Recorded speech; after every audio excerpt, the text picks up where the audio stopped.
Welcome to The Conflict Coach with Dr. Emily Taylor. I'm a mediator, developmental psychologist, and married mother of 5. I also teach conflict resolution classes. And like you, I've dealt with a lot of conflict in my own life. And I used to think I could make it all go away if I improved conditions or changed myself. But I've realized that conflict is just part of life.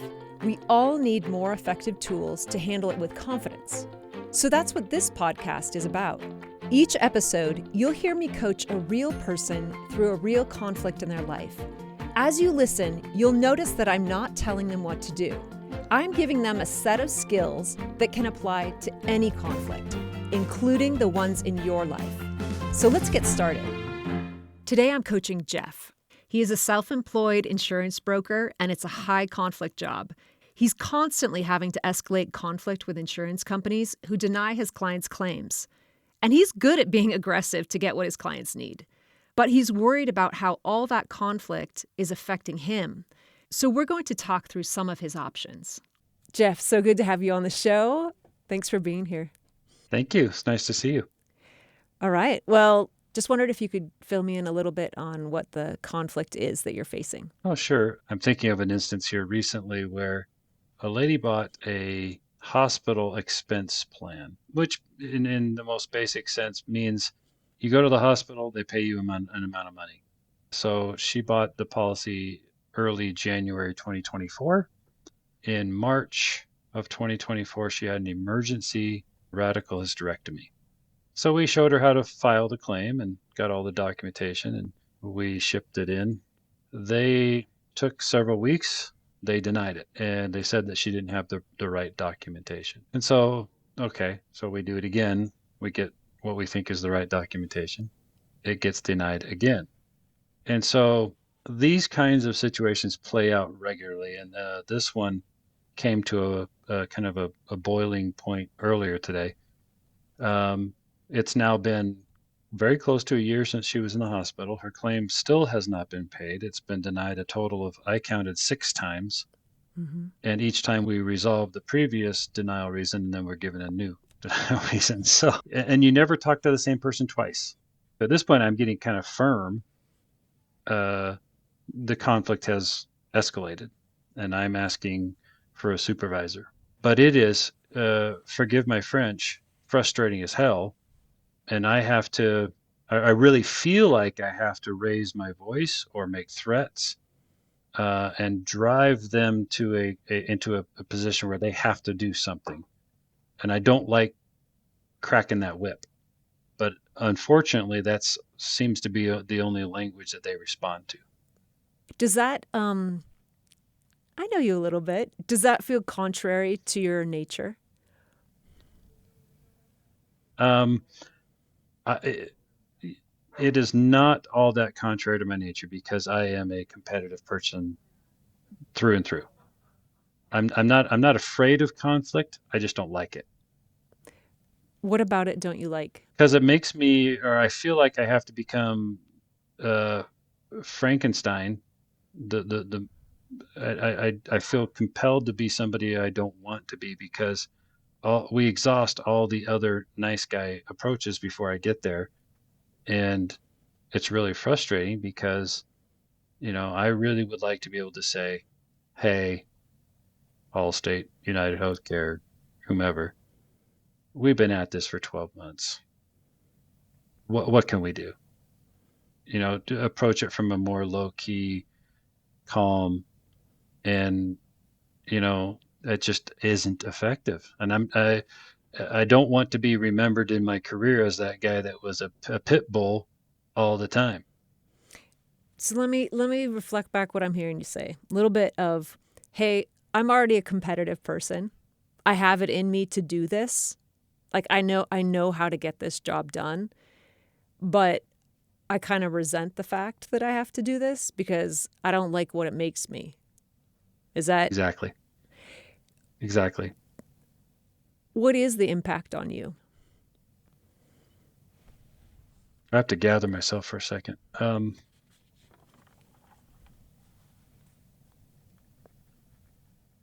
It can be hard because a lot of days it'll be a lot of that day. It may be the only thing I do that day. And so it becomes a prolonged conflict that might span several hours over a number of days with no resolution. And after a while, that eats at you. I I can tell you that it has an impact on my wife and my kids, because sometimes it's a little bit of a kick the dog when you come home from work. And I work in the basement, so Walking up the stairs. Well, tell me, uh, like, what are the parts of you that it's eating at? yeah. What I've told my wife is these are landmines. You can't see them coming, and you never know how big of a problem they're going to be when you step on one. So there is a bit of walking on eggshells uh, from a day to day. It's hard to get comfortable um, throughout the day. For example, there was a different issue that arose a week ago. So it's the end of the week, the ready for the weekend. I was feeling great, and then a customer calls and said their policy was inadvertently canceled, and can you look into it, please? There's not a lot you can do over the weekend, so it stews in the back of your mind or my mind, and it's hard to compartmentalize that, and so it affects my weekend, my time off, my wife knows when I've got something I'm working on in the back of my mind, and I'm not exactly approachable. So it has strain on the family. Um, I'm a little short tempered when these things come up, and they come up a lot. And I try not to let it affect, and I'm cognizant of it, and I still haven't found a way to sort of pack it away and be a nice guy for everybody else all the time. So that's the conflict I feel. The other thing that happens is like like the one last week on Friday. It was hard to go to church. I mean, at church, it was in the back of my mind, right? Yes. And so I call it the Sunday uglies, where you know there's a problem, you know what you need to do, but you can't do it because it's Sunday. They're all closed. So, listeners, I bet a lot of you can relate to the struggle of leaving the stresses of work behind you when you get home. And jobs that require you to be constantly navigating conflict, they carry a special risk that how you deal with disagreements at work will seep into how you handle things with your spouse or kids. I know exactly what that feels like because my day job is as an ombuds at a large public university. So all day long, students are coming in and out of my office at unpredictable times with some really tough conflicts that they need help sorting out.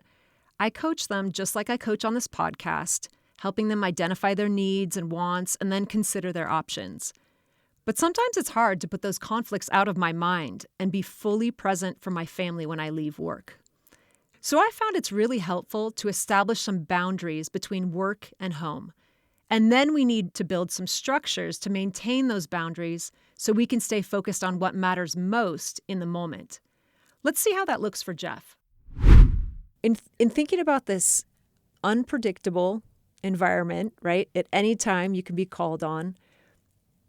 Do you have some boundaries about when people can call you or I'm yeah, so I'm self-employed. okay? Even when I was not self-employed, even then I had the same boundary issues. You're sounding like conversations I've had with my wife here in the last couple 3 weeks, That may because be we've good. talked about this. Okay. So, well, it was funny because my wife said you need to establish boundaries and enforce your boundaries. The problem I have, and first off, it's there's no one to delegate to.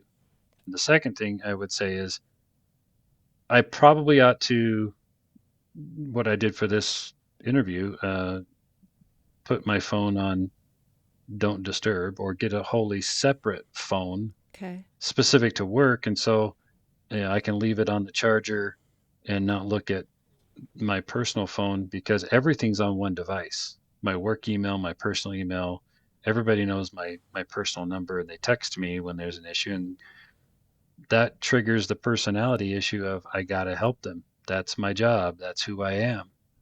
I'm a problem solver. This is a problem. time to get engaged.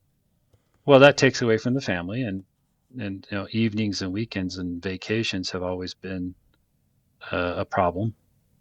Uh, Most recently, we were in Hawaii for a week for our 30th wedding anniversary last August. Long planned, long anticipated event. I spent probably from 6 a.m. to 9 a.m. every morning working and justifying it to myself, saying, well, I got the rest of the day because I don't have to do anything else. It's everything's closed up back in the mainland. But it's encroached into time that I would benefit leaving as personal rather than working. Okay. So your question about boundaries is probably closer to home than I was expecting. So, something I think might be really be helpful at this point is to think about what are your needs? What are the things that you need to live, a healthy, like balanced life? Usually we're more aware of the things that put us out of balance, right? Than in balance. What are the things if you woke up tomorrow and you had balance, what would that even be? What would that look like? Yeah, I have a real problem. I don't multitask. Okay. Um, so if I'm dieting, I'm really good at focusing on the foods I eat, and it almost comes at the expense of a lot of other things. I don't balance. I don't juggle too many different goals at the same time because it's just not me. So a balanced life would be I'm exercising 3 to 5 days a week. When I have these problems that arise and they get protracted several days long and they're not resolved and they're not resolved and they're not resolved, commitment to other goals takes a back seat because my mind wants to solve this problem and take care of the customer. So your question has caused me really good reflection. I just That's I think the nebulous of it really is uh, the ability to I'd like to say it this way. It's the ability to give myself permission to do the things that I want to do in my free time. Um, Another good example, this would probably be a good illustration.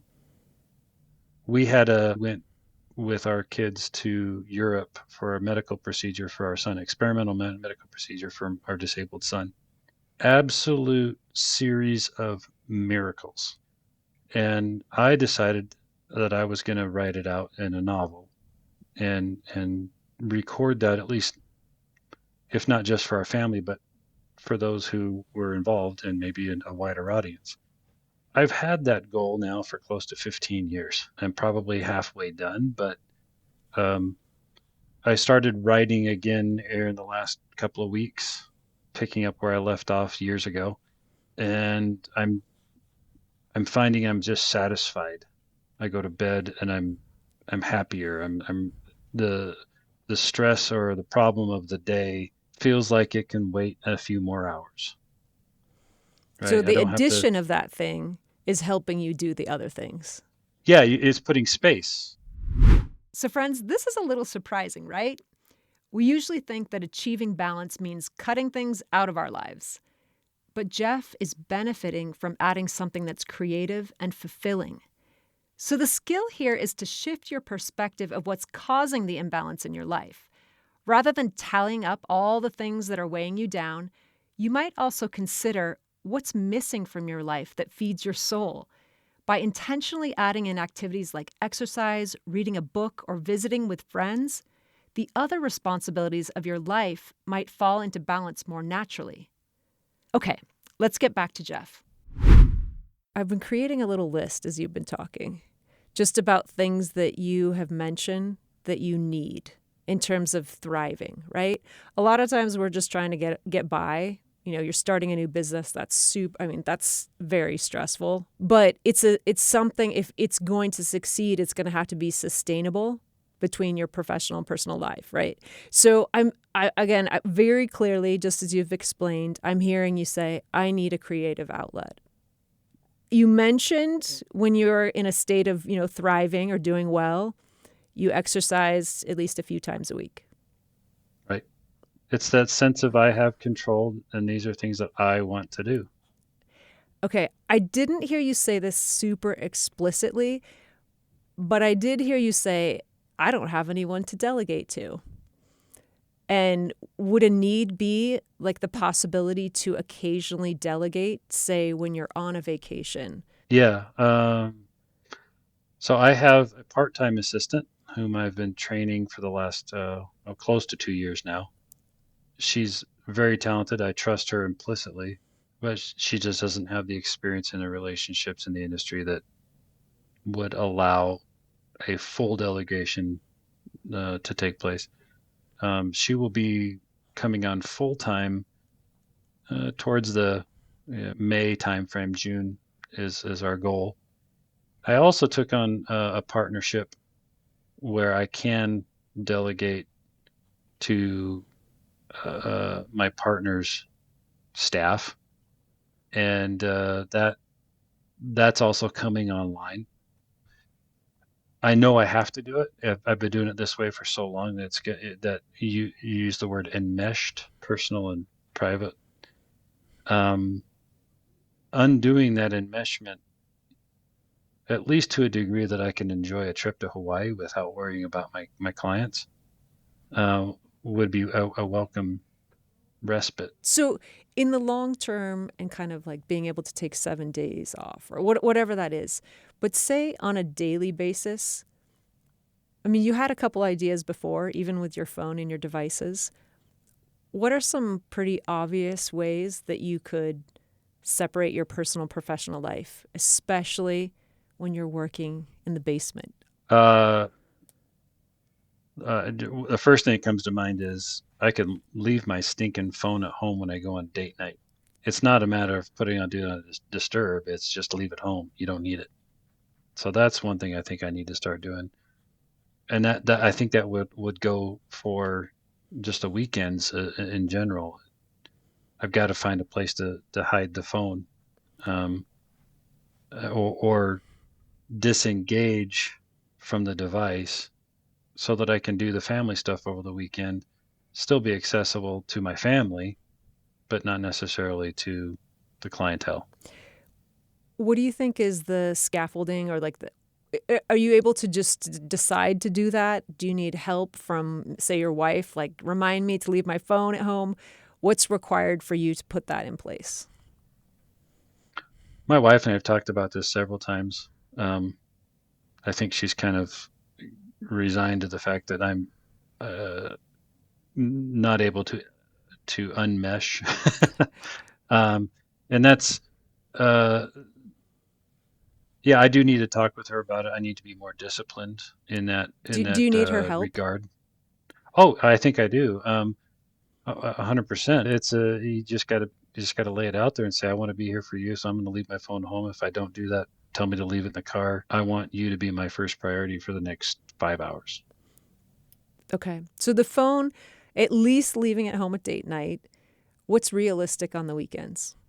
That's a tough one. I really think I just need to get a separate phone, a separate device just for work.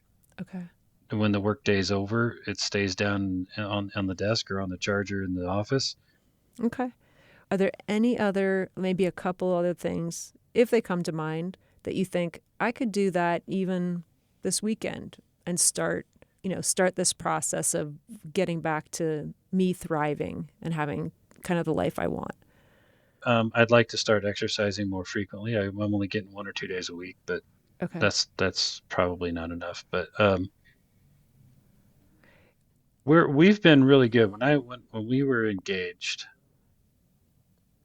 I made a eyeball to eyeball commitment that she gets a date night once a week, and for 30 plus years, I've made good on it.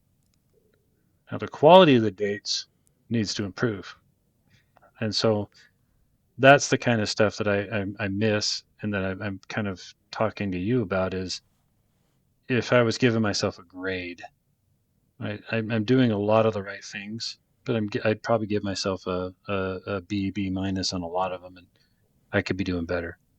So those are the kinds of things I just need to spend more time doing the things that I like and less time worrying about the people who are important but don't need me right this minute. I think there's a little bit of add on here that would, I think, help sort of round this out. And that is, we briefly mentioned I have a disabled son. He requires 24-hour, 7-day a week care. And if it's not my wife giving that care, it's me. And so what I would love to do is be able to say, hey, honey, let's go for a weekend up in the mountains. That doesn't happen. It can't happen. There's no easy way to make that happen. Let's just say it that way. And so I years ago sort of settled on a paradigm for my life, and it's the same for my professional, the career. And the framework is something like this: you're on a treadmill, and it's not necessarily a bad thing. It's just that it's the same thing every day. You're still moving, but you have to understand that there is no finish line. The only time you finish is when you step off, but then you're going to get back on. And it's the same with my family life with my disabled boy. There is no cure. There is no shot, pill, or procedure that's going to suddenly change things. And so I've just sort of accepted that things are a certain way and that there's happiness to be had, but you've got to find it in ways that maybe aren't so obvious. Yes. Or maybe it's, I mean, at least the things that we just talked about, there's some daily things that would make your day differently. And like, say your phones are separate. What I thought was interesting too, and just one last, just as we kind of wrap it up, something I was thinking about was, you mentioned how your mind, that you like to concentrate on one thing at a time. Or if there's kind of this pressing issue and you can't do anything about it, it stays in your mind. So maybe a need is what is going to help you focus on the present moment. And there's lots of different ways to address that. But that's actually a fundamental need of ours is how can I live in this current moment when a lot of the circumstances are not going to completely change, right? These are ongoing responsibilities. But how can I live in a way that I'm actually enjoying being with my disabled son, or I'm enjoying being with my wife and having these brief interactions, whatever that is. I just see that as like your desire to serve and like be present, if it's in your mind, but I think that there's a huge benefit from that. Yeah, I agree. Yeah. Thanks for that. Yeah. Jeff, thanks so much for being willing to come on. What we're really just trying to show that everybody's dealing with these types of issues, but taking a moment at a time. And I really appreciate actually that you put the do not disturb on the phone. And it sounds like there's just been a benefit even in that to be able to talk through what's going on and what you actually want. I'm just thrilled to be part of your program. Thanks, Jeff. When Jeff and I first began our session, I thought he'd want to talk about a specific conflict he was dealing with at work.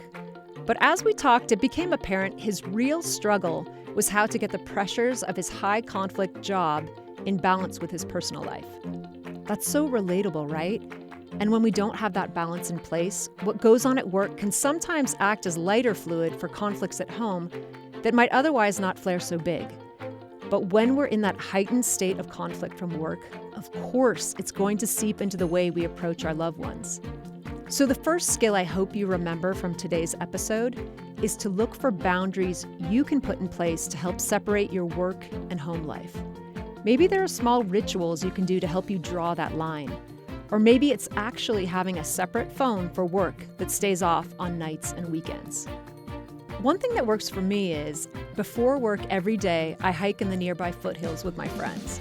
We talk through issues, we laugh, and get a healthy dose of nature and exercise. That's how I get centered, so I can then help other people with their conflicts at work.